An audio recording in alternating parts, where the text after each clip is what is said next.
That's it. They're not a rideshare company. They're not a TNC company. They don't want to be. They just want to be someone who created a software and sells that software for other people to use. It was originally only for a month, but then the council pushed it back to 2 months. If you're a Minneapolis driver and you think Empower is going to be the way moving forward, then you need to make sure you're doing it at minimum in a way that won't get you into more trouble. But if there is a solid alternative that can pop up that can allow drivers to make more money while keeping prices low, while giving Uber and Lyft the boot, that's a win. I'm here for that.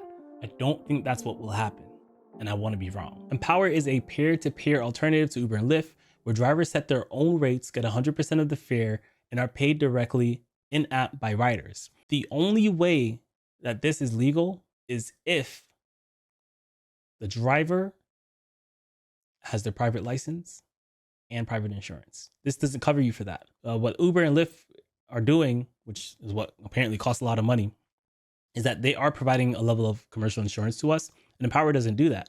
Empower has been, it's not even operating legally in most of the places it operates in. It says DC area residents have another alternative to Uber and Lyft called Empower, but according to DC's Department of For-Hire Vehicles, Empower has refused to register with the department to operate in the district.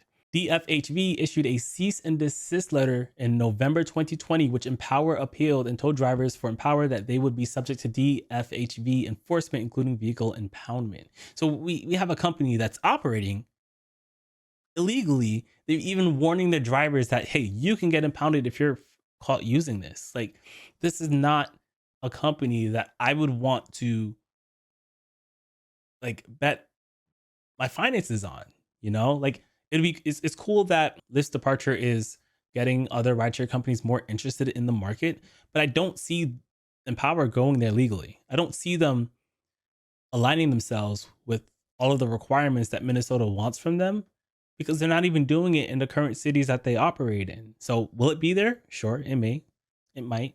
And if you're thinking about doing it, maybe you really should get your limo license so that you can use that app. I think you should be covered in that scenario. But for any regular person who's doing Uber and Lyft that doesn't want to jump through all those hoops and then they jump on Empower, my concern is that they're not going to be aware of the legal ramifications of what could really happen if that's the case. And then there's Rides. Rides has also expressed some interest. Hold on, I'm pretty sure. All right, so here it is. I have an article for you people in Minneapolis. It says, with Uber and Lyft threatening to leave Minneapolis, these upstart rideshare companies want in. I'm gonna read it and then I'll give you my thoughts.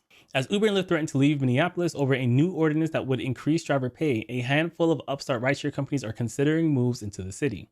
Why it matters, Uber and Lyft could be bluffing. I don't think they are anymore. I thought they were at first. But if they aren't, as many as 8,000 Twin City drivers would need work and hundreds of thousands of passengers would need rides. What we're watching, Mayor Jacob Frey vetoed the ordinance that prompted Uber and Lyft's threats, but the Minneapolis City Council will hold an override vote on Thursday. So this is Texas-based Rides, WRIDZ, which currently operates in 19 cities, including Chicago, Dallas, and Phoenix, and Charleston, my market. I've signed up with them. I'm going to tell you what I think about them in a second. Minneapolis has shot to the top of its list of target expansion markets, CEO Steve Wright tells Axios. Empower, an Uber Lyft alternative currently offering rides in DC, New York, and North Carolina, is also at the ready to serve Minneapolis, according to a company statement. We can actually just go and read what they said. Empower has built a solution that is better for drivers, riders, and cities. Rest assured, if the city council overrides the veto and Uber and Lyft actually leave, Empower has a turnkey answer that enables drivers to set their own rates and receive 100% of the fare, which enables riders to save money as well. The way it works is you kind of pay a subscription for it, and then you build your business, and you can have your business use the app to connect with you, which is like, I think it's a good idea. It's fine, but they're not doing it correctly. The reason why, they're keeping 100% of the fare is because Empower is not covering any of the insurance costs or anything. They just said, hey, they consider themselves as an app developer and you are using our app. That's it. They're not a rideshare company. They're not a TNC company. They don't want to be. They just want to be someone who created a software and sells that software for other people to use, which I think is okay, but it's not legal advice. I don't know the legal ramifications in full, but this is probably only going to be okay for people who can legally take cash rides, legally take off-platform rides. So if you're a Minneapolis driver and you think Empower is going to be the way moving forward, then you need to make sure you're doing it at minimum in a way that won't get you into more trouble. I think Uber and Lyft leaving is a mistake. I think that I hope that I'm wrong.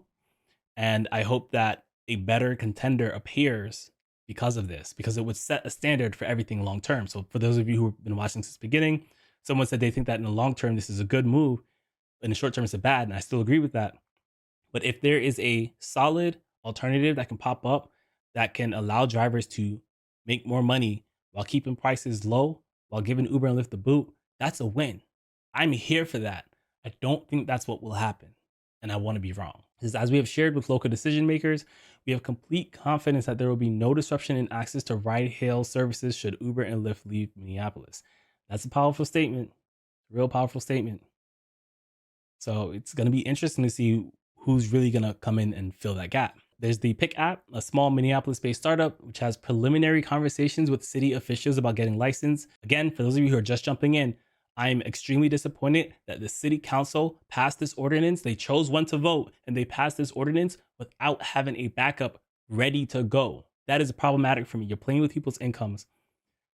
There's some things that I want to go well. You know, I want drivers to do well, but it's very, very reckless that you've been fighting for this for almost a year and you don't have a real backup left. You're scrambling right now, and it's very, very, very, very disappointing. Very, very, very upsetting. So here's how it works. Unlike Uber Lyft, which takes a cut of every ride, pronounced rides, makes its money by charging drivers a flat subscription rate, often $100 per month. In my market, I think it was $100 per month. I think they eventually doubled to $200. It says drivers keep the full fare from each trip, which means Minneapolis minimum pay ordinance might not cut into the company's bottom line as much. So yes, the ordinance of how much drivers have to get paid for XYZ might not cut into their pay, but unless they are getting, I don't think they require commercial insurance here in Charleston, but it's also possible they are operating in places that doesn't require that. And I could be wrong. I don't know. I don't know the full. If I was in Minneapolis, I could have better answers. I'd just be closer to the source, but I'm not 100% sure of the legalities of this. So take what I'm saying with a grain of salt. But I am happy that there is a scenario that is brewing that will force that information to light. Like we're going to see real soon if these things are legal or illegal in Minneapolis. And then it's going to set a precedent for everything else moving forward. So it says a veto override by the council on Thursday would ramp up pressure on state lawmakers to reach a deal on a statewide bill before May. The city council is certainly making me rethink my thoughts on preemption. I already told you how I felt about that. I don't like it. Preemption, they're saying that they want to take the power away from the city council to be able to make changes at the local level. Despite the fact that I disagree with the changes that the city council wants to make, I still maintain the fact that they did it properly. And, you know, you shouldn't change the entire law just because you lost. I'm not a fan of that. I don't think that's very democrative of the system. Not a fan, not a fan, not a fan. It says if Uber and Lyft do leave, Freight told reporters this week, it's unrealistic to expect upstart providers would be able to fill the void in less than 2 months. And I agree with that. It was originally only for a month, but then the council pushed it back to 2 months, which smart on the council, but I still don't think that's enough time.